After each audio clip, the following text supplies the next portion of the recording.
Hello friends, मैथपुर channel में आपका स्वागत है। हम लोग पिछले क्लास में शेषफल प्रमेय से के ऊपर हम लोग कुछ क्वेश्चन देखे हुए थे और आज भी हम लोग थोड़ा सा ये साइक्लिसिटी यानी कि चक्रीयता क्रम में ये क्वेश्चन है, इसको हम लोग देखेंगे और समझना है अच्छे से। बहुत ही आसान है और इससे पहले मैं जो भी वीडियो बनाया था वो एक थोड़ा सा मतलब सिंपल था, यानी सिंपल था नहीं कि थोड़ा सा इजी वे में था, तुरंत बन जाता था। इसको थोड़ा सा सोचना पड़ेगा हम लोग को, है ना। चलिए हम लोग देखते हैं, देखने से हम लोग बनाएंगे तब आप लोगों को समझ में आएगा। चलिए स्टार्ट करते हैं। क्या लिखा है कि 11 की घात 77 को 7 से भाग देना है और हमको शेषफल प्राप्त करना है। ठीक है, तो अब देखो हमको क्या चाहिए, इनकी या तो 7 से एक छोटा 6 या तो 7 से एक बड़ा 8 चाहिए, या फिर 7 का मतलब मल्टीपल में चाहिए, गुणज में। तो 7 के पहाड़े में ऐसा कुछ नहीं आता है ना। अगर मैं 11 का वर्ग भी करूँगा तो 121 आएगा, तो भी उसमें कहीं ना कहीं मतलब जो रिमाइंडर है वो 2 आएगा, तो 1 नहीं आ पा रहा है। तो इस ऐसे क्वेश्चन में हम लोग क्या करना है, जब नहीं आता है तो इस ऐसे वाले क्वेश्चन में हम लोग को ये करना है कि जैसे ये पहले 11 को हम लोग अगर 7 से भाग देते हैं तो रिमाइंडर कितना आता है, धन 4 आ रहा है। ठीक है, अब वैसे ही 11 की घात 2 को अगर मैं 7 से भाग देता हूँ, यानी कि 11 गुणित 11 बटे 7, तो इसमें अगर रिमाइंडर देखो, इसका अगर कितना आ रहा है, ये इसका रिमाइंडर धन 4 और इसका रिमाइंडर भी धन 4 आ रहा है, यानी कि और बीच में आपस में क्या गुणा है, यानी कि 16 हो गया। ये 4 चौक 16 बटे 7, फिर ये 16 है, भाजक से बड़ा है तो फिर ये भाग जाएगा, कितना 7 दूनी 14, यानी कि रिमाइंडर कितना जाएगा, धन 2, है ना। अपने को थोड़ा सा ये चीज़ दिमाग में लगाना है, बार बार उसी चीज़ को नहीं करेंगे, है ना। जैसे कि फिर 11 की घात में 3 को अगर मैं 7 से भाग देता हूँ तो 11 गुणित 11 बटे 7, यानी कि ये कितना हो जाएगा, इसका रिमाइंडर धन 4, इसका रिमाइंडर धन 4, इसका रिमाइंडर धन 4, तो कितना हो जाएगा, 4 चौक 16, है ना, 4 गुणित 4 बटे 7, और 4 चौक 16 गुणित 4 कर देता हूँ ऐसा बटे 7, तो 16 का रिमाइंडर कितना है, धन 2, और इसका तो धन 4 हो गया, तो 4 दूनी 8 बटे 7, यानी कि फिर इसका रिमाइंडर कितना आ रहा, धन 1 आ रहा है ना। फिर वैसे ही हम लोग आगे बढ़ते हैं, 11 की घात 4, है ना, बटे 7 करते हैं, तो 11 कितने बार है, 4 बार है, 7, है ना। अब ये देखो, अब इसमें हम लोग जानते हैं कि 11 की घात 2, ये 11 की घात 2 और ये 11 की घात 2, ये 11 की घात 3 कितना बना रहा है, मेरा रिमाइंडर 1 बना रहा है।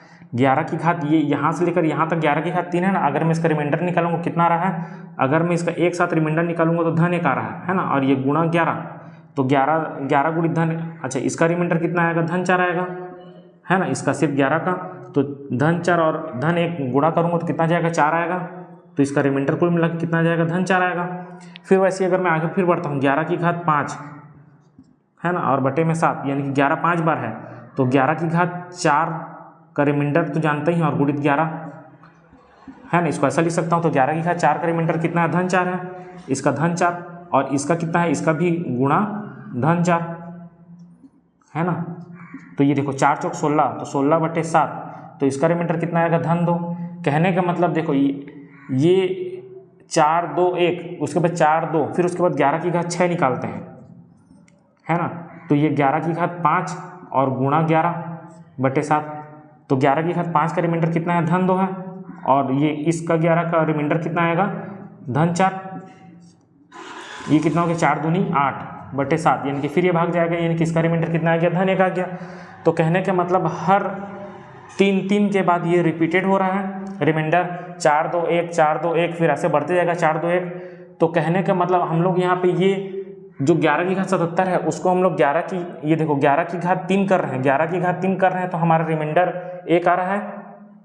तो 11 की घात 3 हम लोग इसको टुकड़ा में कर सकते हैं क्या, 11 की घात इसको 3 से अगर भाग देता हूँ तो 25 3 75, है ना। तो 11 की घात 3 और ये हो गया 25, और गुणा कितना हो गया, 11 की घात 2, 25 3 75 और 2 77। अब इसको हम लोग 7 से भाग देंगे, तो ये देखो ये तो मेरा क्या बना रहा है, ये तो मेरा धन 1 बना रहा है ना, रिपीटेड हो रहा है। 11 की घात 3 हमारा क्या हो रहा है, रिपीटेड धन 1 हो रहा है ना, 3 यानी कि 25 बार वो साइक्लिसिटी चल रहा है ना। तो ये इसका रिमाइंडर कितना हो गया, इसका रिमाइंडर तो धन 1 हो गया, है ना। और ये 11 की घात 2, और 11 की घात 2 कितना होता है, धन 2, है ना। 11 की घात 2 यानी कि कितना हो गया, इसका धन 2 रिमाइंडर हो गया, धन 2, है ना। अब इसको देखो, ये धन 1 का गुणा धन 2 से करूँगा तो कितना जाएगा, मेरा रिमाइंडर धन 2, यानी कि मेरा आंसर इसका शेषफल कितना है, 2 है, यही मेरा आंसर है। समझ में आया। ये चीज़ अभी मैं और आगे इसको फिर से 2-3 क्वेश्चन लिया, 2 क्वेश्चन, एक और क्वेश्चन लिया हूँ, फिर उसको वैसे ही समझेंगे, है ना। ये चीज़ अगर आप लोगों को समझ नहीं आएगा तो इसको एक बार वीडियो को फिर से बार बार देखना, आप लोगों को समझ में आएगा, है ना। चलिए अगला क्वेश्चन देखते हैं कि 143 की घात में 321 है, उसको हम लोग को किससे भाग देना, 5 से, और हमको क्या ज्ञात करना है, शेषफल। तो 143 यानी कि 5 से भाग देने के लिए मैं बताया था अंतिम अंक क्या होना चाहिए, या तो 0 होना चाहिए, 5 होना चाहिए, अंतिम अंक देखना है। तो इसमें देखो 140 तो पूरा का पूरा भाग चला जाएगा, तो जो 3 बचा है तो वही 3 हमारा क्या है, शेषफल है। तो यहाँ से हमारा, मैं यहीं पे बना रहा हूँ, 143 की घात में क्या है, 321, इसको हम लोग 5 से भाग देंगे तो इसको मैं ये लिख सकता हूँ, इसका शेषफल जो बच रहा है, इसका शेषफल कितना बच रहा है, धन 3 बच रहा है। तो इसका शेषफल जब धन 3 बच रहा है तो इसको मैं 3 की घात 321 लिख सकता हूँ बटे 5, है ना। हमको तो शेषफल चाहिए, तो अब ये देखो 3 की घात 321 लिख दिया, ये शेषफल लिख दिया, लेकिन अब 5 है, यानी कि मेरे को या तो 4 चाहिए, या तो फिर 6 चाहिए, या फिर 5 का मल्टीपल में चाहिए, है ना। मेरे को इसको अंदर वाले को क्या है, रिमाइंडर मेरे को 1 बनाना है ना। मतलब इसका जो रिमाइंडर है 1 बन जाएगा, तो 1 की घात में, है ना, जितना भी आएगा उसके अनुसार हम लोग निकाल सकते हैं। 1 की घात में सम संख्या आएगा तो 1 ही आएगा, है ना, और ऋण 1 की घात में सम और विषम आएगा तो उसके अकॉर्डिंग मैं बताया हूँ क्या होगा, प्लस माइनस, है ना। तो इसको अगर हम लोग देखते हैं तो फिर इसको भी ऐसे करके देते हैं। तो 3 की घात अगर 1 को मैं अगर 5 से भाग देता हूँ तो रिमाइंडर कितना आएगा, धन 3 आएगा। अगर 3 की घात 2 को अगर मैं 5 से भाग देता हूँ, यानी कि 3 गुणित 3 बटे 5, यानी कितना हो गया, 3 तिया 9, 9 बटे 5, यानी कि इसका रिमाइंडर कितना आएगा, धन 4 आएगा, है ना। वैसे ही 3 की घात 3 को अगर मैं 5 से भाग देता हूँ, यानी कि 3 की घात 2 का रिमाइंडर तो जान ही गए हैं, और ये गुणा 3, है ना, इसका बटे 5। तो 3 की घात 2 का रिमाइंडर कितना होता है, धन 4, और ये हो गया इसका रिमाइंडर धन 3, है ना, और ये बटे 5, क्योंकि अभी भाग जाते जाएगा, ये 4 तिया 12 हो गया, 12 बटे 5, तो 12 ये भाजक से बड़ा फिर से भाग जाएगा, तो इसका रिमाइंडर कितना जाएगा, धन 2 आएगा, है ना। देखो 3 4 धन 2, फिर अलग अलग आ रहा है। फिर देखते हैं 3 की घात अगर मैं 4 करूँ, है ना, बटे 5, यानी कि 3 की घात 3 तक तो रिमाइंडर हमारा धन 2 है, और एक 3 ये हो गया, है ना। अब मैं थोड़ा जल्दी कर रहा हूँ, है ना। 3 की घात 3 यानी कि इसका रिमाइंडर हो गया धन 2, और इसका हो गया धन 3 बटे 5, तो 3 दूनी 6, 6 बटे 5 यानी कितना हो गया, इसका रिमाइंडर धन 1 हो गया, है ना। फिर अभी आगे चलता हूँ, 3 की घात 5 बटे 5, तो 3 की घात 4 का रिमाइंडर तो हम जान गए हैं, धन 1 होता है, और ये 3, है ना, बटे 5, तो 3 की घात 4 का रिमाइंडर कितना होता है, 1, और 3 की घात और 3 बटा 5, है ना, उसका रिमाइंडर कितना होगा, 3 होगा। तो ये कितना हो जाएगा, 3 गुणित 1, यानी कि इसका रिमाइंडर हो जाएगा धन 3। तो देखो फिर वही रिपीट हो रहा है यहाँ से, ये 4 4 1 2 3 4, यानी कि 4 संख्या के बाद, है ना, 3 की घात 4 के बाद फिर वो रिपीट हो रहा है। 3 की घात 5 करूँगा तो धन 3 आ रहा है, 3 की घात 6 करूँगा तो फिर मेरा धन 4 आएगा, है ना। फिर 3 की घात अगर मैं है ना 6 का 3 की घात अगर मैं क्या करूँगा, 6 करूँगा तो 3 की घात 5 किया तो धन 3 आ रहा है, 3 की घात 6 करूँगा तो धन 4 आएगा, 3 की घात 7 करूँगा तो धन 2 आएगा, और 3 की घात 8 करूँगा तो धन 1 आएगा। तो ऐसे ही पूरा रिपीटेड चलेगा। तो इसी के अकॉर्डिंग अगर हम लोग देखते हैं, यानी कि 3 हमको धन 1 वाला चाहिए था, तो ये 3 की घात 4 है, यानी कि इसको 4 से भाग कर देते हैं, 321 को 4 से भाग कर देते हैं, कितना आएगा। अगर इसको मैं 3 की घात 4 के फॉर्म में लिखूं तो देखो 3 4 अट्ठे 32 और 4 शून्य शून्य, है ना, और गुणा, और 1 3 बच जाएगा, 3 की घात 1, है ना, और बटे में ये 5। तो इसका रिमाइंडर कितना होता है, धन 1, अभी हम लोग निकाल लिए हैं, है ना, ये की घात 80, और गुणा इसका रिमाइंडर तो 3 ही रहेगा, है ना। तो ये देखो धन 1 है तो धन 1 है, यानी कि इसका हो गया 1, और इसका रिमाइंडर हो गया 3, और ये कुल कितना हो गया 3। तो उससे भाजक से छोटा है, यानी कि इसका हमारा आंसर क्या आएगा, 3 आएगा। ठीक है, समझ में आया आप लोगों को। ये चीज़ एकदम आसान है ऐसी, और आप लोग भी इस टाइप के क्वेश्चन देख सकते हैं, है ना, आसान क्वेश्चन है। मतलब हम लोग को बस समझना है थोड़ा सा, मतलब ये कैलकुलेटिव है, लेकिन एक बार करने के बाद आप लोगों को समझ में आ जाएगा। देखो यहाँ मैं 3 की घात 4 है तो उसको मैं 3 को अलग अलग नहीं किया हूँ, मैं जानता हूँ 3 की घात 3 का रिमाइंडर कितना होता है, धन 2, और धन 2 का गुणा अगर मैं 3 से करूँगा, है ना, रिमाइंडर तो 6 आएगा, फिर 6 5 से बड़ा होगा तो धन 1 आ गया। तो ऐसे ही सोचना है जल्दी, है ना। चलिए अगला क्वेश्चन देखते हैं। 32 की घात 32 और पूरे की घात में क्या है, 32 है ना। इसको हम लोग को 7 से भाग देना है, और हम लोग को क्या निकालना है, शेषफल निकालना है। तो 32 यानी कि अगर मैं इसको भाग देता हूँ 32, यानी कि वही मेरे को करना है, 7 को क्या करना है, या तो 6 आ जाए, या तो मतलब उससे छोटा 6, या तो 8, या फिर 7 का मल्टीपल हो, ताकि मेरे को ये वाला जो चीज़ है उसको मैं 1 बना सकूँ, है ना।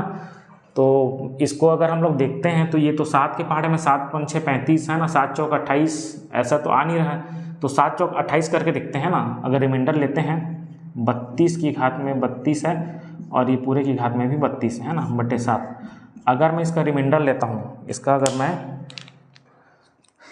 इस 32 का अगर मैं रिमाइंडर लेता हूँ तो धन 4 आएगा, है ना। 7 चौक 28, 7 चौक 28 है ना, तो 7 चौक 28 आ गया। तो फिर उसके बाद ये इसको मैं क्या लिख सकता हूँ, 4 की घात 32 और पूरे की घात 32 है ना, और बटे 7 है ना, ये लिख सकता हूँ। अब इसके बाद ये देखना है कि ये 4 को मैं 2 की पावर लिख सकता हूँ, क्योंकि मैं 7 को तो मैं बना सकता हूँ ना, मतलब 7 को या तो 6 या तो 8 के रूप में मतलब कर सकता हूँ। तो इसको 2 की पावर में हम जानते हैं 2 की घात 3 कितना होता है, 8 होता है, तो उसके अनुसार हम लोग इसको कर सकते हैं। तो इसको मैं 2 की घात 2 और ये पूरे की घात 32 है और ये पूरे की घात में 32 है, ऐसा है ना, और बट्टे में 7। तो ये कितना हो गया, 32 दूनी 64 है ना, 2 की घात 64 की घात में ये 32 और बट्टे में 7 है ना। अब ये देखो 2 की घात 3 का मान कितना होता है, 8 होता है, और 7 से एक बड़ा मिल जा रहा है मेरे को, है ना। यहाँ पे एक लाने के लिए तो 2 की घात 3 8 होता है, यानी कि इसको 3 से भाग देते हैं, तो 2 की घात 3 यानी कि कितना में चला जाएगा, ये 3 दूनी 6 और 3 एक कम 3 है ना, 21 तिया 63 और 1 2 बचेगा, 2 की घात 1 और पूरे की घात में कितना है 32 है और ये बटे 7। तो ये देखो ये कितना बना है, 2 की घात 3 यानी कि 8 बना रहा है, 8 की घात में 21 और गुणा 2 की घात में 1 और ये 32 और बट्टे में 7 है ना। तो ये देखो ये इसका मान कितना हो गया, इसका अगर मैं रिमाइंडर निकालूंगा तो इसका मान तो धन 1 हो गया, 7 एकम 7 यानी कि धन 1 हो गया, और धन 1 की घात में 21 करूँगा तो एक ही आएगा। तो कुल मिला के हम लोग को क्या करना है, ये 2 है ना, और इसका कितना आ जाएगा, यहाँ पे इसका रिमाइंडर कितना आएगा, धन 2 आएगा। तो धन 1 का गुणा धन 2 से करूँगा तो 2 आएगा, यानी कि 2 की घात 32 का निकालना है अब हम लोग को, है ना।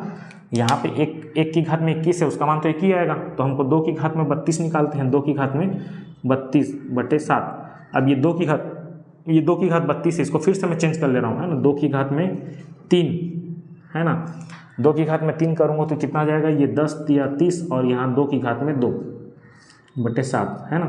अब ये 2 की घात 3 है, यानी कि फिर 8 बना रहा है, 8 की घात में 10 और ये गुणा 4 बटे 7 है ना। तो ये देखो फिर ये फिर क्या बना रहा है, ये 8 है, इसका अगर रिमाइंडर में निकालूंगा तो ये फिर धन 1 बना रहा है, 7 एकम 7 यानी कि 8 से एक छोटा है, यानी कि धन 1 बना रहा है, और ये धन 1 की घात में 10 करूँगा तो 1 ही आएगा, और इसका रिमाइंडर कितना आएगा, धन 4 आएगा, यानी कि कुल मिला के धन 1 का गुणा अगर मैं धन 4 से करूँगा तो मेरा आंसर कितना आएगा, 4 ही आएगा, है ना। ये मेरा आंसर है, ठीक है। समझ में आया आप लोगों को, बहुत ही आसान है ना। चलिए आज के लिए इतना ही करते हैं, और वीडियो आप लोगों को पसंद आया होगा तो प्लीज़ वीडियो को लाइक करिएगा, सब्सक्राइब करिएगा, है ना, चैनल को लाइक करिएगा, है ना। चलिए आज के लिए इतना ही, धन्यवाद।